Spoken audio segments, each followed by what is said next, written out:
Welcome back to MKE Gadgets. This is something that I've never shown before, but it's a really important part of the shop.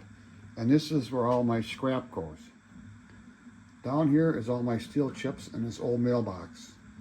And that's off the lathe and mill.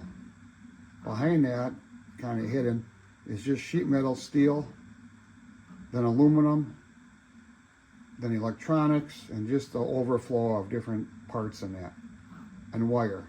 So today we're going to take this all to the scrapyard and see how much value I get. I hate to throw things into the landfill. I have quite a few videos of teardown videos where I take something apart and see how it's made. This is where all the parts go in these buckets till I get enough to go to the scrapyard. So let me dig out these buckets and let's see what we got. I moved all the buckets out so we can look inside. And the first one here has got some stainless steel and some stainless steel tumblers and thermoses, little pieces of stainless steel. I don't get a whole lot of that, but I'm gonna take it in. So the second bucket here is electrical motors. I don't know where this one came from, but a couple of them here came from vacuum cleaners I got off the curb. Third bucket is Christmas tree lights, and yes, they will take old Christmas tree lights. There's a lot of copper in there, circuit boards, electronics, and wiring. They pay pretty good for that because, again, the copper. Fourth bucket is aluminum. Got some old rain gutter pieces I was saving out in Hawaii. And if you saw my 3D printer enclosure, I got 80/20 left over from that. These are just the cut off short pieces, pieces of sheet metal, various things I've taken apart. Number 5 is steel and tin.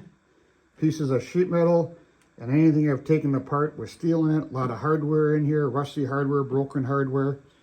And we got this at Christmas.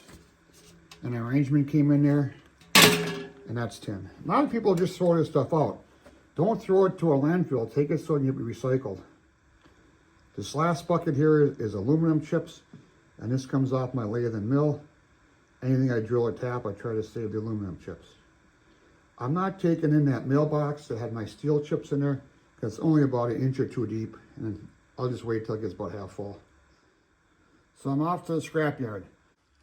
So if you haven't seen this sign before, this was made by my friend Jean. She's an industrial sign designer, and she knows I really like tools, and she got the MKE gadgets in there, and I think that's pretty cool. So I just got back from the scrapyard, and I'm driving there, and I'm thinking, how much money am I going to get? So I thought maybe $10. And then I'm driving, I go, yeah, maybe $8. And I go, well, $8 to $9. So when you get there, you put all the buckets on a scale individually. Steel, aluminum, stainless, whatever you got, copper, wire, everything has a different value.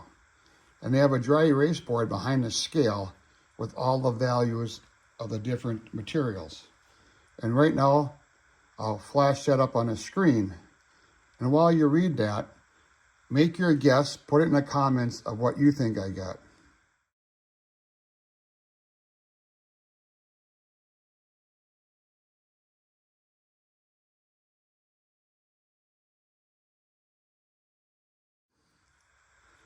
So you saw the dry erase board from the scrapyard, and that's how they pay you out. Now that fluctuates every day.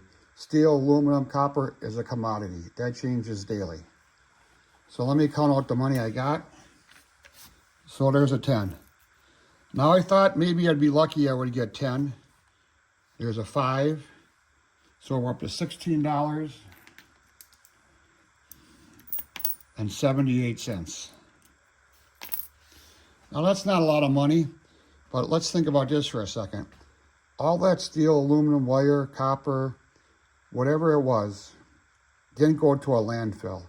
It's going to be recycled, melted down, and make into useful products. And it saves a lot of energy versus mining all these materials than recycling. So this is MKE Gadgets. Thanks for viewing my video today. And consider supporting my channel by subscribing. I'm trying to get to 1 million subscribers by the end of the year. Thanks, we'll see you tomorrow.